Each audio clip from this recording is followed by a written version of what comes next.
AI doesn't automatically make something better. It doesn't make it automatically worse either. If you are frustrated with something and someone comes along and they say word, AI, and you go, "Ooh, maybe that's different and new," we need to be cautious that we're actually solving a root cause issue as opposed to just putting a Band-Aid on a problem. So how do we actually assess that this would be a good idea, bad idea, helpful, not helpful, whatever? So first of all, what we'd look at is, what do we believe that's changing? What is the actual effect of using that tool?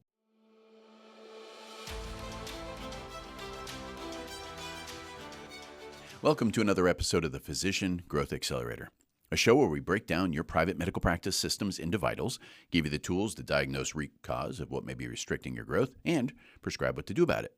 I'm your host, Zed Williamson, and I believe that everything you experience is the perfect outcome of your current system.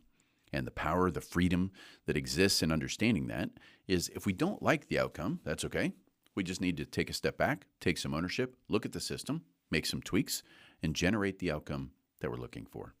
Now, something that I get asked about a lot, things that are coming up all the time, is the idea of evaluating or using AI in business or in medical practice businesses.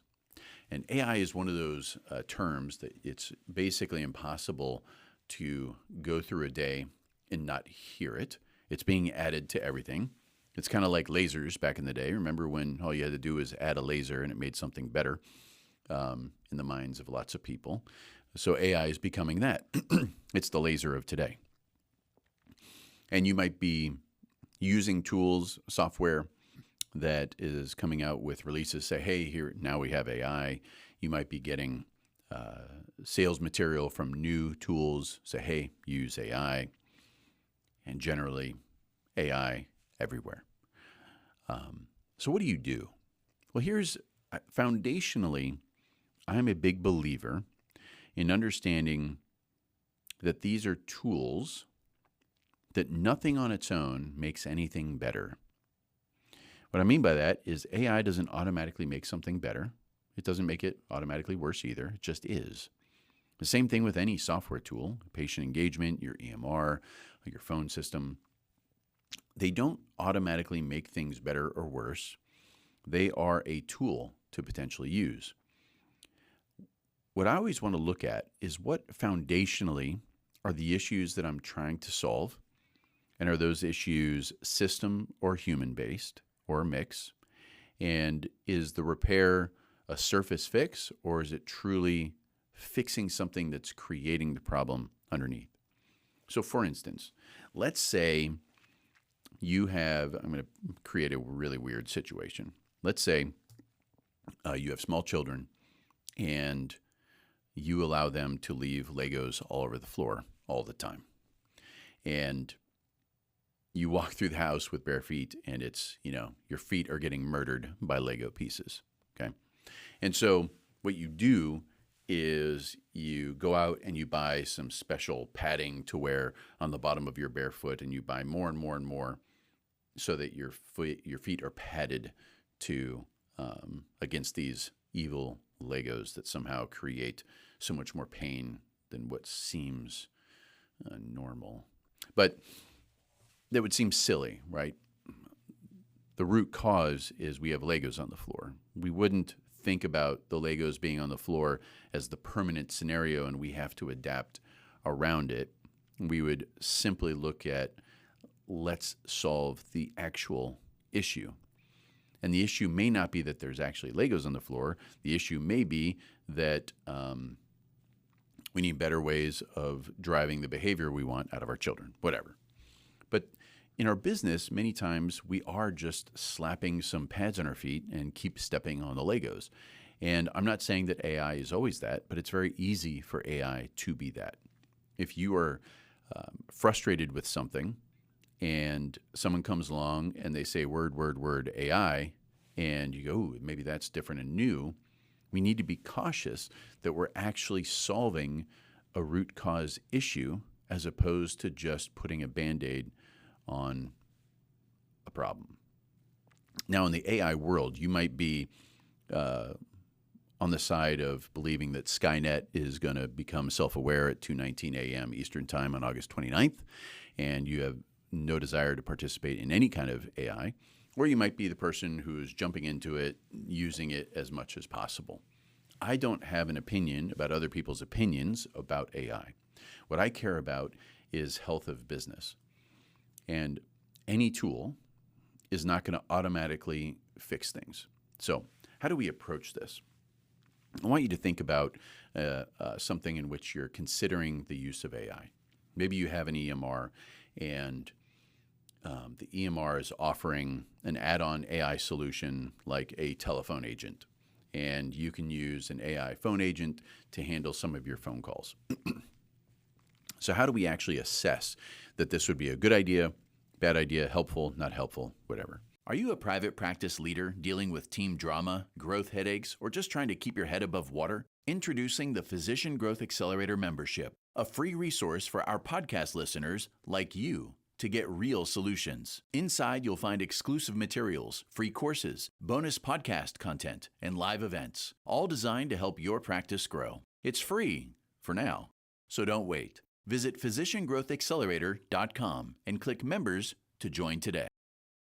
So first of all, what we'd look at is, what do we believe that's changing? What is the actual effect of using that tool? And so I'm just going to make up some guesses. Let's say I'm sitting in your shoes. And it'd be weird for me to sit in your shoes. I should really be standing in your shoes or sitting in your chair. But if we think about AI agents handling phone calls, we might think like, okay, well, maybe we won't miss as many phone calls if that's what we believe the problem is. Or maybe people aren't bogged down by conversations that aren't necessary. So that might be the benefit. Maybe we don't think that our people take accurate information, and we think that maybe AI is going to be able to transcribe someone's conversation and enter the information into the EMR better than what our current human employees are doing. Maybe we just like the idea of technology, and it sounds fancy to be able to do that. On the other side, why would we not do it? Maybe, first of all, that first is the opposite. We're scared of the idea of AI talking to our patients. We're worried that it's not going to be accurate, that it's going to be a bad interaction for the patient to deal with. We're worried that employees might think that we're trying to replace them with a tool or a computer. So first we get all of that out. Like, what is the actual goal? Because there's no scenario where your actual goal is to have an AI agent take your phone. That's not the goal. That's a step towards something. So we need to identify what is the thing that we're trying to get to. And then we list all the things that the AI phone agent can do to help us get there. And then we have to talk about what are the potential downsides. So is the interaction with the patient going to be better, worse, same? Is it better to answer 100% of the phone calls and people not really like dealing with AI? Or is it better to miss a certain percent of calls that you probably missed today? Let's say you miss 40% of your phone calls. You can start to realize that you can balance these decisions. And you can say, well, if we miss 40% of our phone calls and 10% of those people would be upset using AI, well, it probably makes sense to use AI, answer 100%, and deal with the 10% of the 40 that would be upset. On the other side, if you only miss 20%, you see how this is coming together.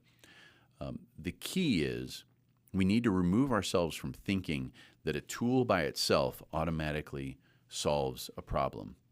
We have to look at what is the actual end goal. What are we going to measure in 6 months from now and look back at today's decision and go, you know what? That was a really good idea that we implemented this thing. How are we going to know that? What are the measurements? What are the metrics for us to know 6 months from now that today's decision was really good? If you jot those things down and then ask yourself, how much of these things do you know about today? Or does this just feel like it's new, it's exciting, so we should do it? Do I feel like other people are doing it, so I should do it? Or are we doing this with purpose to create a different outcome? You can see how this relates to the idea that every system is perfectly designed to create the result that it gets. And when we think about adding tools, whether it's AI, software, even an in-office, let's say I want to add a CT machine to my practice. The goal is not to add a CT machine to the practice. The goal is to achieve something different than what we're achieving today. So we're tweaking the system. What we have to be careful is, are we tweaking the system for the sake of the system tweak, or are we tweaking the system to create a different outcome? So we must think in that 6-month forward mindset and say, what is the outcome? What's the different place I want to be? And does this decision help me get there? AI is pretty fancy, so it's easy to kind of get swooned by AI and just, because it's the new laser, just add it to everything. Doesn't mean it's good, doesn't mean it's bad, but instead of allowing our brains to kind of, that bias to take over, let's look into the future and see how are we going to judge today's decision then, and make sure we have those metrics in place. If you're curious about different tools that you can implement into your practice and wondering if they will help, if they will not help, or maybe there's a different root cause to dive into, always feel free to reach out to the Physician Growth Accelerator team. You can go to physiciangrowthaccelerator.com. You can check your vitals, plus there's a ton of other resources there for you. And with that, we'll see you next week on the Physician Growth Accelerator.